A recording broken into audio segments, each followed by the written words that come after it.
नमस्कार मंडळी, मी आपला संकेत आणि सुरू करत आजच्या व्हिडिओला. खरं तर मित्रांनो, तुम्हाला 2 साप माहीत असतील. खूप विषारी आहेत. एक म्हणजे म्हाऊंडूळ आणि दुसरा म्हणजे घोणस.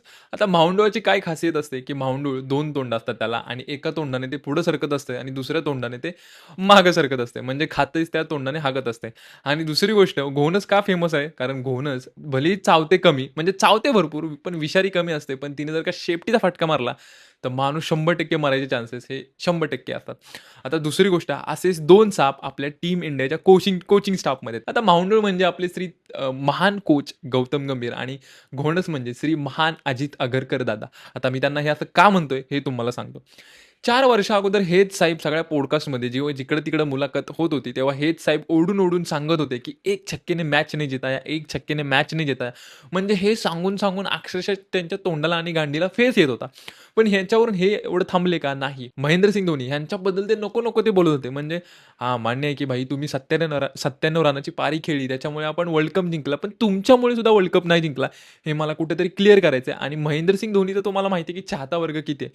म्हणजे मोठे साहेब म्हणतील तीच पूर्व दिशा असं कुठेतरी पहिलं गणित होतं आणि 100% कारण त्या माणसाने तेवढं कमवलंय. म्हणजे गंभीर साहेब तुमचं कसं आहे, म्हणजे ज्या तोंडानं खायचं त्याच तोंडानं हागायचं, ज्या ताटात खायचं त्याच ताटात हागायचं अशी तुमची पद्धत आता ती सगळ्या फॅन्स लोकांना दिसून आली. 4 वर्षापूर्वी तुम्ही असं म्हणत होता, टीम इंडियाचा जो व्हाईस कॅप्टन आहे त्याला तुम्ही कधी टीम इंडियातून ड्रॉप होताना बघितलंय का?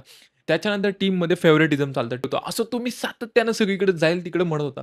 पण आता मला एक गोष्ट क्लिअर करायचं तुम्ही आता काय करताय? तुम्ही पण तेच करताय. संजू सॅमसनला ड्रॉप करण्यापासून ते हर्षित राणाला तिन्ही फॉर्मॅटचा प्लेयर बनवण्यापर्यंत हा प्रवास तुमचाच होता. म्हणजे हर्षित राणा काय तुमच्या घराच्या बाजूला राहतो का? किंवा तुमचा चुलत जावई आहे का? तेच मला काय कळना झालंय. तुम्ही खरं तर टीम इंडियाच्या कोच व्हायच्या लायकीचा पण नव्हता. जो आमच्या रोहित शर्माचा मोठेपणा होता, की तो पुढे येऊन म्हटला, की "गंभीर साहेब तुम्ही टीम इंडियाचा कोच होणार का?" आणि त्याच्यानंतर मग तुम्ही टीम इंडियाचा कोच झाला. पण कोच झाल्यापासून अशी एक कॉन्ट्रोव्हर्सी नाही.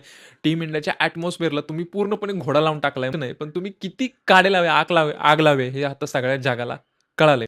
अजित आगरकर साहेबांबद्दल मला जरा बोलायचं म्हणजे ह्या साहेबांचं कसं आहे माहिती आहे का? ह्यांना गोनच काय म्हणतोय मी?